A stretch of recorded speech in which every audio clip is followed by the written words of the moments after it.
이렇게 이야기들이 많은데요. 왜냐하면 선거 기간이 다가오기 때문에 정치인들이 어려운 처지에 놓였을 때 이 말을 잘합니다. 유명인사가 또 힘든 상황을 극복하는 삶을 살 때 가시밭을 걷는다라는 말도 잘 쓰고요. 또 십자가를 지었다라는 표현을 우리 믿지 않는 사람들도 잘 사용하는 표현이라고 할 수가 있습니다. 이와 같이 십자가를 진다라는 표현은요, 일반적으로 힘들거나 또 고난을 이렇게 짊어졌을 때 쓰는 표현이라고 할 수가 있죠. 그런 십자가를 진다는 표현을요, 제가 교회 안에서 가장 자주 들었을 때가 있었어요. 대신방기간입니다. 신방기간이 되면요, 십자가를 진다는 말이 참 많이 줘요. 여러분 한번 들어보시길 바랍니다.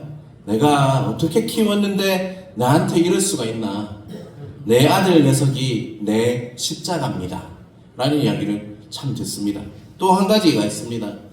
에이, 왼수 같은 남편, 맨날 고함치고 맨날 밥 달라고 하고 그런데 교회는 안 나와. 이렇게 하면서 함께 가는 게 내 기도 제목인데 언제 그날이 올라노? 이렇게 하면서 내 십자가는 원수 같은 왼수 같은 내 남편이야 라는 이야기를 혹시 들어보셨나요, 여러분? 안 들어보셨어요? 저만 들었나요? 그런데 과연 십자가를 진다는 의미가 나를 힘들게 하는 사람, 또 자녀와 남편같이 아내와 같이 고난의 제공자를 말하는 것일까요, 여러분? 또한 지치고 힘들게 하는 힘든 형편과 처지를 말하는 것일까요, 여러분? 과연 무엇이 십자가를 지는 것일까요, 여러분? 어느 정도는 맞는 것 같지만 뭔가 석연치 않지 않습니까? 나에게 고난을 제공하는 자 또는 정말 힘든 형편과 처지가 십자가를 지는 것일까? 과연 주님이 그러한 십자가를 지셨까? 라는 그런 의문이 생기지 않습니까? 우리는 십자가라는 말을 너무 쉽게 자주 쓰고 있다는 것입니다, 여러분.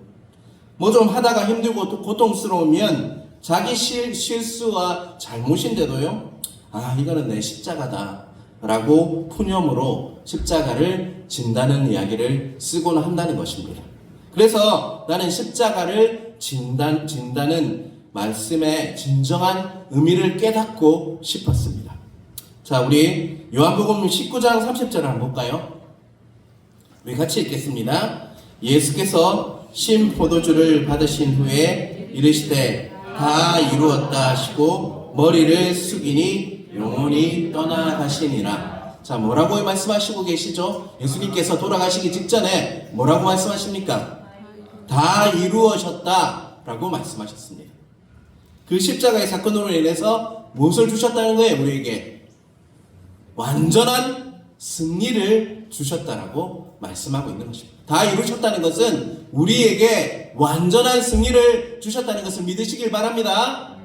그 승리의 내용은 이렇습니다. 로마서 6장 3절에서 7절, 좀 길지만 또박또박 같이 한번 읽어보겠습니다. 로마서 6장 3절에서 7절 말씀입니다. 앞에 자막이 있습니다. 무릇 그리스도와 예수와 하여 세례를 받은 우리는 그의 죽으심과 합하여 세례를 받은 줄을 알지 못하느냐. 그러므로 우리가 그의 죽으심과 합하여 세례를 받음으로 그와 함께 장사되었나니 이는 아버지의 영광으로 말미암아 그리스도를 죽은 자 가운데서 살리심과 같이 우리를 또한 새 생명 가운데서 행하게 하려 함이라. 5절입니다. 만일 우리가 그의 죽으심과 같은 모양으로 연합한 자가 되었으면 또한 그의 부활과 같은 모양으로 연합한 자도 되리라. 우리가 알거니와 우리의 옛사람이 예수와 함께 십자가에 못 박힌 것은 제 몸이 죽어 다시는 우리가 죄에서 종노릇하지 아니하려 함이니 이는 죽은 자가 죄에서 벗어나 의롭다 하심을 얻었음이라. 아멘. 여러분, 이 말씀을 믿으십니까, 여러분? 아멘. 믿으십니까? 아멘. 십자가로 인해서요, 사도 바울이 고백했더니요, 우리는 죄에서 벗어나서 의롭다 하심을 입었습니다.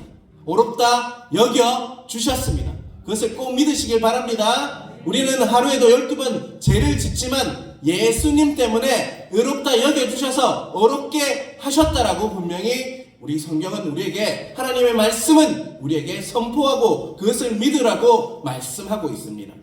죄에서 뭐 했다는 것입니까? 이제 해방되어서 승리하게 하셨다라고 말씀하고 있습니다. 그런데 십자가를 진다는 것이요, 어떻게 고난의 제공자가 되고 또 힘든 형편과 처지가 되겠다는 물음이 계속적으로 말씀을 볼 때마다 저에게는 퀘스천 마크였습니다. 물음표였습니다. 그렇다면 과연 십자가를 진다는 것은 무엇을 말하는 것일까요, 여러분? 그렇게 십자가의 물음표를 가지고 있던 저에게요, 신학교 수업 시간에 큰 깨달음을 주는 그 시간이 있었어요. 혹시 궁금하십니까, 여러분? 궁금 안 하시면 그냥 설교 끝내겠습니다. 이미 선포했으니까 말씀을. 궁금하십니까? 박윤선 목사님 혹시 아십니까? 우리 합신 교단에 처음 이렇게 우리의 초석을 놨던 목사님이시고, 신구약 성경을 다 주석하신 분이, 칼빈 선생님도 못했던 신구약 성경을 다 주석하신 분이 바로 박윤선 박사님이십니다. 그분은 말씀뿐만 아니라 삶이 참 많은 것을 배울 수 있었어요. 저도 잘 몰랐었는데 합신 교단을 이렇게 신학교를 다니면서 그분의 설교와 그런 이야기들을 그 선배들로부터 들을 때 참 본이 되는 목사님, 저 목사님 참 닮았으면 좋겠다. 항상 말씀만 연구하시는 것이 아니라 기도 참 뜨겁게 무덤가에 가서 기도했던 그분이 바로 우리 박윤선 목사님이셨습니다. 그 주석에는요, 예수님의 고난이, 그 교수님의 말로는 예수님의 고난이 이렇게 표현되었다고 이야기했습니다. 교수님께서 자의적 고난이다. 예수님의 고난은 자의적 고난이다라고 주석에 나와 있다고 했습니다. 조금 어렵죠? 도서관에 가서 박윤선 목사님의 그 주석을 찾아봤어요. 똑같이 자의적, 십자가를 진다는 게 뭐라고요? 자의적 고난이다. 그 예수님의 고난은 바로 자의적 고난이라고 적혀 있었습니다. 다시 말하면요, 예수님께서 하늘 영광, 하늘 보좌를 버리시고 이 땅에 내려오셔서 인간이 되신 것, 예수님이 성육신부터가, 인간이 되셔서 이 땅에 사신 그 성육신부터가 뭐라는 거예요? 고난이었고, 또한 그리고 사람들에게 배척당하시고 멸시당하신 것, 그리고 그 고난, 순환을 당한 모든 것들이 굶주리고 피곤하신 것 모두가 고난이었습니다. 그리고 그 십자가를 지신 것, 그것은 고난의 절정이었습니다. 그런데 이 모든 예수님의 고난은요, 뭐라고요? 자의적이다. 자의적이란 말은요, 쉽게 풀면 자원해서 당하신 고난이라는 뜻입니다, 여러분. 자기가 스스로 뭐 했다는 거예요? 원해서 당하신, 스스로 자원해서 받으신 고난이 바로 그 고난이었다라고 분명히 그 주석은 나에게 말씀하고 있었습니다. 그 주석 내용을 통해서 나는 깨달아지는 것이 있었습니다. 제가 뭐가 궁금했다고 했죠? 십자가를 진다는 말이 궁금했다고 했잖아요. 십자가를 진다는 것, 그것은 스스로 자원해서 자의적 고난을 받는 거구나 라는 것을 깨닫게 되었습니다. 그렇다면 반대되는 개념은 뭘까요, 여러분? 억지로 겪어야 하는 뭐예요? 타의적 고난. 지금 나와 있습니까, 여러분? 자, 보이지 않기 때문에 자의적 고난과 타의적 고난이 반대적 개념이라고 할 수 있습니다. 자, 여기서 욥의 고난을 한번 볼게요. 욥의 고난 1장 11절에서 12절 말씀입니다. 욥기 1장 11절에서 12절 말씀 앞에 나와 있으니까 우리 함께 같이 읽겠습니다. 이제 주의 손을 펴서 그의 모든 소유물을 치소서. 그리하시면 틀림없이 주를 향하여 욕하지 않겠나이까. 여호와께서 사탄에게 이르시되 내가 그의 소유물을 다 내 손에 넘기노라. 다만 그의 몸에는 내 손을 대지 말지니라. 사탄이 곧 여호와 앞에서 물러가리라. 이 대화는 누구와 누구의 대화입니까? 하나님과 사탄의 대화인데요, 사탄이 욥에게 뭘 주겠다고 하는 거예요? 지금 고난을 주겠다고 하는 거예요. 그런데 누가 주는 거죠, 그거? 하나님이 허용하셔서 사탄이 주는 고난인데 타의적입니까, 자의적입니까? 자신이 원해서 받은 고난입니까? 아니면 어쩔 수 없이 억지로 받은 고난입니까, 여러분? 억지로 받은 고난이죠. 욥의 고난은요, 바로 자의적 고난이 아니었습니다, 여러분. 자신이 원치 않지만 억지로 어쩔 수 없이 겪게 되는 타의적 고난이 바로 욥의 고난이었습니다. 다시 정리해보면요, 자의적 고난이라 하는 것은요, 바로 선택할 수 있는 고난을 말하는 것입니다. 내가 선택해서 고난을 취하는 겁니다, 여러분. 능동적이죠. 그냥 가만히 있다가 받는 고난이 아니에요. 내가 그것을 선택해서 할 수 있는 고난이 바로 자의적 고난이라는 것입니다. 따라서 십자가를 진다는 것과 욥의 고난은 성경에서 완전히 다른 고난이라고 할 수가 있는 것입니다. 그렇다면 우리는 고난을 두 가지로 분류할 수 있어요. 첫 번째는요, 뭐예요? 자의적 고난이고요. 두 번째는 타의적 고난이라고 할 수 있습니다. 우리의 고난은 자의적 고난과 뭐가 있다고요? 타의적 고난이 있다는 것입니다.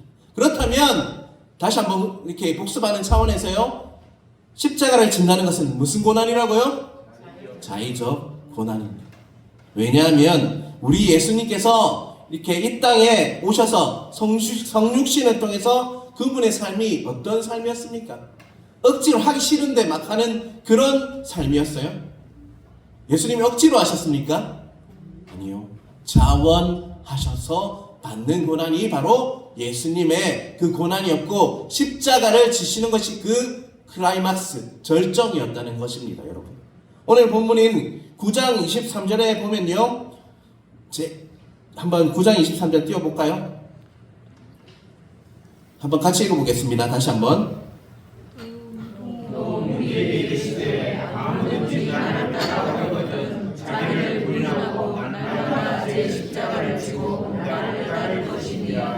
아멘. 나를 따라오려 그들에 이렇게 집중하시길 바랍니다.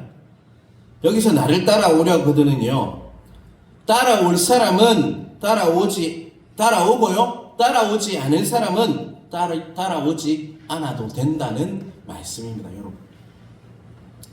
예수님께서 우리에게 말씀하십니다. 십자가는 자기가 주님을 따르기로 자원하여 질 수도 있고, 주님을 따르기를 자원하지 않으면 지지 않아도 되는 고난이다 라고 말씀하고 있는 것입니다. 그래서 우리에게 요구되는 것은요, 자기 부인입니다. 자기 부인입니다. 마이 와이프가 아니고요, 자기 부인, 내 와이프가 아니라 자기 부인이라는, 스스로 고난받는 것은 자기 부인이 필요하다는 것입니다. 사랑하는 성도 여러분, 혹시 고난을 좋아하시거나 즐기는 분이 있으십니까? 혹시 고난받는 게 좋으신 분, 즐기시는 분 한번 손 한번 들어보십시오. 있으십니까? 누구나 고난은요, 너무나도 힘든 것입니다. 저도 고난은 너무 힘듭니다. 그래서 내 부인, 그러니까 자기 자신 육신의 그 본능대로 따라가면 그걸 할 수가 없어요. 그런데 그 육신의 내 본능, 내 자아를 부인하고 내려놓을 때 그것이 가능해진다는 것입니다. 십자가를 지려고 하면요, 자기의 육신의 본능을 부인하고 내 자아를 거부하고 나아갈 때 비로소 십자가를 질 수가 있다는 것입니다. 그런 십자가를 많이 지시는 여러분 되시길 주님의 이름으로 축원합니다. 아멘이라고 분명히 하셨습니다, 여러분. 이런 것을 바탕으로 우리는 고난을 좀 분석해 보길 바랍니다. 우리 고난에는 한 가지 특징이 있습니다. 스스로 자원해서 지는 자의적 고난과요, 그리고 또 뭐가 있죠? 타의적 고난이죠. 그런데요, 자의적 고난은요, 아주 강력하다는 것입니다. 그 고난을 잘 견뎌낸다는 것입니다. 왜요? 자신이 자원해서 그 고난을 지었기 때문이었습니다. 반면에 억지로 받는 그 고난, 닥쳐온 고난을 받는 사람은 어떻게 하죠?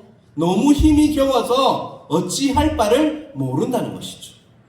아마존 같은 오지에서요, 선교하시는 선교사님들은요, 뭐 한 겁니까? 자신이 그 고난을 자신이 자원해서 선택하신 고난을 감당하고 있기 때문에 그분들은 어떤 고난과 역경, 어떠한 처지와 형편에 있어도 어떻게 할까요? 그 고난을 강하게 힘있게 견뎌낼 수 있다는 것입니다. 하지만 닥쳐온 고난은 어떻습니까? 겪어야 하는 사람들은요, 어찌할 바를 모르고 또 힘들어 좌절하거나 이렇게 이겨내어도 겨우 이겨내는 고난이 바로 억지로 받는 고난, 어쩔 수 없이 받는 타의적 고난이라고 할 수 있습니다. 그 고난을 이기기 위해 하나님께 매달리는 것 자체가 은혜이긴 하지만 그것을 통해서 또 하나님을 깊이 만나는 은혜는 있지만 그것을 정말 이기는 힘이 너무 없다는 것이죠. 견뎌내기가 너무 힘들다는 것입니다. 그래서 우리에게는 소명이라고 하죠. 각자에게 부르심이 아주 중요하다는 것입니다. 아마존이나 아프리카 오지에 계신 선교사님에게만 부르심이 있는 것이 아니라요, 우리 모두에는 각자에게 부르심이 있습니다. 그것을 믿으십니까? 네. 여러분의 부르심을 알고 계십니까? 네. 누가복음 9장 23절에 보면요, 아무든지라는 말이 나옵니다. 오늘 두 번이나 읽었던 그 말씀의 9장 23절에 보면 아무든지, 누구든지 부르심을 받은 사람, 우리 모두에게 해당하죠. 누구든지. 하나님께서는 아무든지 누구나 각자에게 소명을, 그리고 그 부르심을 분명히 주셨습니다. 사랑하는 성도 여러분, 그 부르심을 혹시 알고 계십니까, 여러분? 이미 알고 있는 분도 있으실 것이고 그것을 지금 찾는 분도 있으실 것입니다. 그래서 우리는요, 그 부르심을 하나님께 매일매일 말씀과 기도로 확인해야 하는 작업이 필요하다는 것입니다. 그래서 기도해야 하는 것이고 말씀을 보아야 하는 것입니다. 그런데 우리는 부르심에 대한 약간의 오해가 있습니다. 그 부르심이 꼭 오지 선교사나 이렇게 힘든 형편의 목회를 하는 것이 부르심이라고 생각하고 있어요. 아주 크고 감당하기 힘든 콜링만이 부르심이라고 이렇게 여기는 경향이 있다는 것입니다. 물론 그런 크고 감당하기 힘든 부르심도 있지만 교회 학교의 교사로 주일에 안내 서는 걸로, 그리고 또 주일에 운전하는 걸로, 또 찬양을 섬기시는 분으로, 그리고 식당 봉사로, 그리고 교회가 아닐지라도요, 우리 이웃에게 선한 영향력을 주시는 분, 그리고 또 자신의 일터에서 기독교인으로서 지극히 작은 일에 충성함으로 예수 그리스도의 편지요 향기를 나타내는 자로 불러주신 분이 다 여러분이라는 것을 인정하십니까, 여러분? 북아프리카 모로코 수도에 라바시라는 곳이 있습니다. 그곳에 제가 있을 때 정말 연세가 이렇게 지긋하신 선교사 부부가 있으셨어요. 그 부부 선교사님은요, 오시는 이렇게 선교사님마다 뭘 하시냐면 공항에 마중 나가서 픽업하고 또 맞아주시고 집을 구해줄 때까지 복덕방 막 같이 가면서 집을 다 구해주세요. 그리고 그분들이 정착할 때까지 자신이 만든 두부도 주시고요. 그곳에는 배추가 없어요. 아프리카다 보니까. 그래서 뭐로 배추를 만드냐면 양배추로 이렇게 배추를 만들어서 이렇게 다 나눠주세요. 온갖 허드레이 일을, 정말 혼자 하면 힘든 일을 다 선교사님들이 정착할 때까지 다 도와주세요. 저도요, 카사브랑카에 있었지만 그 두 선교사님이 오셔가지고 집도 같이 알아와 주시고, 또 저에게 좀 혼자 갔다고 했지 않습니까? 싱글로 갔는데 그 양배추 김치 있잖아요. 그걸 주시는데요, 라면 먹는 게 얼마나 맛있는지 몰라요. 그리고 그렇게 해주니까 너무 감사해요. 여러분, 그분들이 하는 입버릇처럼 하는 말이 있어요. 우리는 선교사님들의 심부름꾼입니다. 이렇게 계속 이야기하세요. 여러분, 그 일이 아주 허드레한 일 같지만 그 일을 통해 많은 선교사님들이 어떻게 했다고요? 위로를 받았고 두려움이 극복하고 아프리카 땅에 잘 정착할 수 있도록 했습니다. 여러분, 그 부르심은 과연 아무것도 아닙니까, 여러분? 꼭 그곳에서 오지에 들어가서 선교해야지만 부르심입니까, 여러분? 우리 각자에게는 세상적으로 봤을 때는요, 아무것도 아니고 초라해 보이는 일이라고 해도요, 하나님의 부르심으로 여길 수 있는 것들이 너무나도 많다는 것을 잊지 마시길 바랍니다.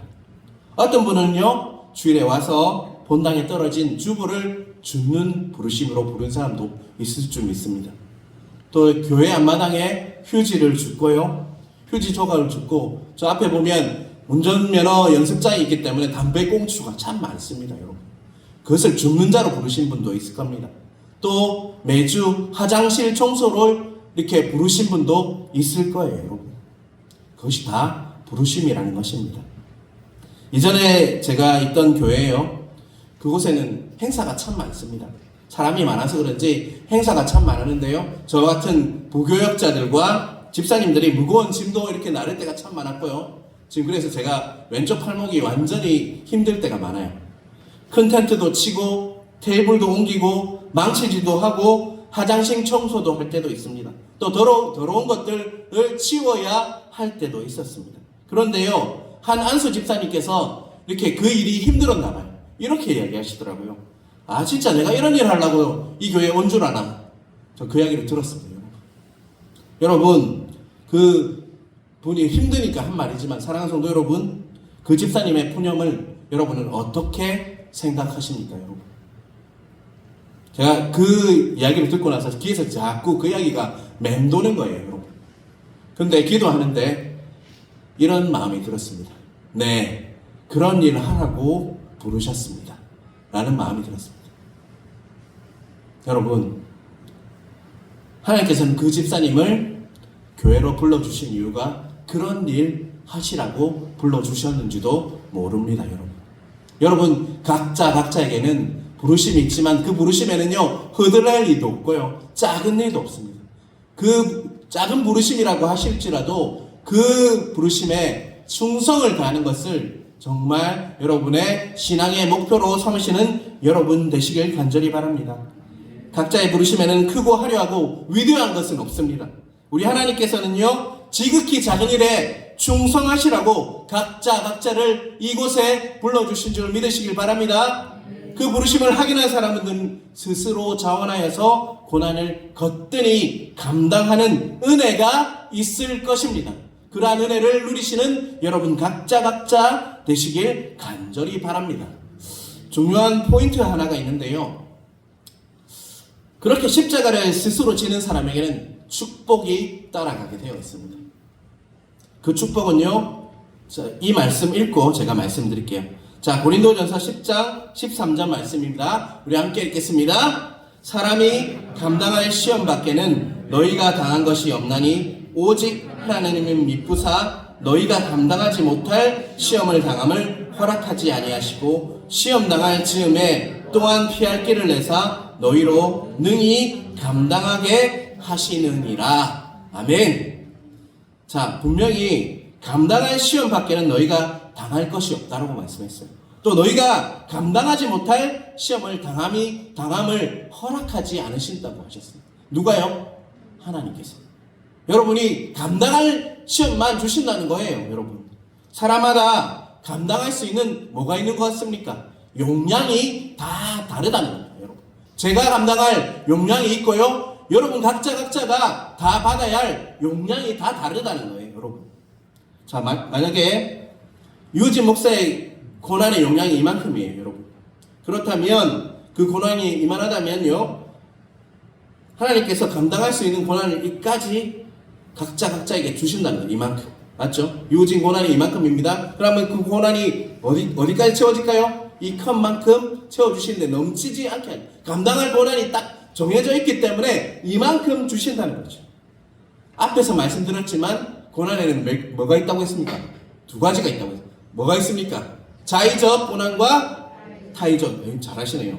스스로 자원해서 지는 자의적 고난과 그냥 어쩔 수 없이 주어지는 억지로 하는 그 타의적 고난이 있는데, 만약 자의적 고난을 이만큼 채운다면, 여러분, 이만큼 자의적 고난은 스스로 자원해서 받는 고난을 이만큼 채워나가면, 여러분, 타의적 고난이 어디로 갈까요, 여러분?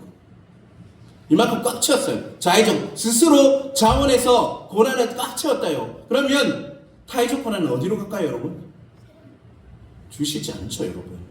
왜요? 용량이 딱 정해져 있기 때문에 내가 스스로 자원해서 지는 고난을 이만큼 채워나가면, 내가 이런 말 많이 하잖아요. 왜 이런 일이 나한테 일어나는지 모르겠어요. 목사님, 왜 나한테 이런 일이 일어나는지 모르겠어요. 그런데요, 여러분, 내가 스스로 자원해서 지는 고난으로 딱 이 컵을 채운다면 여러분은 그 잔은 넘치지 않습니다, 여러분. 여러분 꼭 기억하시길 바랍니다. 스스로 자원해서 지는 고난을 이 자신의 용량에 채우시길 바랍니다. 그러면 나도 모르게 오는 그 고난들이 어떻게 된다는 거예요? 없어지고 사라진다는 겁니다, 여러분. 그런 은혜를 누리시길 바랍니다. 자의적 고난으로 이 컵을 채워서 여러분이 정말 더 이상 타의적 고난이 어쩔 수 없이 지는, 너무 감당할 수 없는 그 고난으로 힘들어하지 않는 여러분 되시는 것이 바로 제가 목사된 입장에서 여러분에게 권면하는 말씀이라고 할 수 있습니다. 그리고 왜 그런 고난을 지어야 하냐면 바로 우리를 죽기까지 사랑하신, 정말 그리고 다시 부활하시고 지금도 이 땅을 하나님 우편에 앉으셔서 다스리고 계시고 다시 오실 그 주님께서 어떤 고난을 지셨습니까? 바로 스스로 자원해서 그 고난을 지었다는 것입니다. 왜냐하면 주님께서는 감당할 수 있는 고난만 주시는 그런 분이시기 때문입니다. 그런 십자가를 지시길 원하십니까? 왜 소리가 작습니까? 고난은 싫죠, 여러분. 그렇지만 자원해서 지시길 바랍니다. 각자의 부르심을 확인하시고요. 교회에 나오면 가만히 있지 마시고 자원해서 십자가를 지시길 바랍니다. 기왕 고난의 길을 가기를 원하신다면 자원해서 십자가를 지시는 여러분, 그런 삶을 택하시길 바랍니다.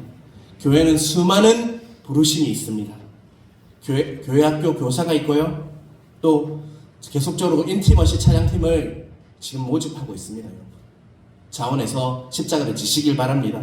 그리고 주일 안내로, 그리고 차량 운행으로, 앞으로 하게 될 전도하는 일로, 그리고 교회의 허들레 일로 여러분 섬김의 자리에 있음으로 인해서 스스로 자원해서 십자가를 지시는 여러분이 되실 때 더 이상 힘들게 받는 고난이 줄어들 것을 믿습니다. 여러분, 하나님께서는 스스로 십자가를 지시는 분, 다시 말해서 부르심에 합당하게 기꺼이 자원해서 십자가를 지는 자에게는 타의적 고난을 더 이상 안 줄지, 감당하지 못하는 시험을 주시지 않는 분이라는 것을 믿으시는 여러분 각자 되시길 주님의 이름으로 축원합니다.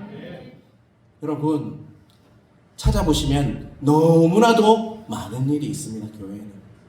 교회 목사 혼자 하는 것이 교회가 아니라요, 부르심이 각자가 있어서 그 부르심에 합당하게 교회가 이렇게 연결되어서 도움을 받고 연결을 받아 결합받아 각 지체의 분량대로 역사하여 그 몸을 자라게 하는 분은요, 목사가 아니라 여러분 지체라는 것을 잊지 않으시는 여러분 되시길 주님의 이름으로 축원합니다. 찬송가 461장 우리 한번 볼 건데요, 우리 찬양할 때 십자가를 질 수 있나 부를 건데요, 그 찬송 1절과 4절에게 예수님께서 우리에게 묻는 부분이 있습니다. 1절에 보면요, 십자가를 질 수 있나 라고 물으시고요, 4절에 보면 뭐라고 하냐면, 4절을 한번 볼까요, 여러분? 두 번째 물으심이 뭐냐면, 이런 일 다 할 수 있나? 안수 집사님 말씀, 내가 이런 일 하려고 이곳에 온 줄 압니까? 그게 아니라요, 이런 일 하라고 여러분 부르셨습니다. 여러분, 그 주님의 그 물음을 어떻게 대답해야 할지 찬양하시면서 각자 자신에게 물어보시는 여러분 각자 되시길 주님의 이름으로 축원합니다. 우리 찬송가 461장 십자가를 질 수 있나 우리 함께 찬양하겠습니다.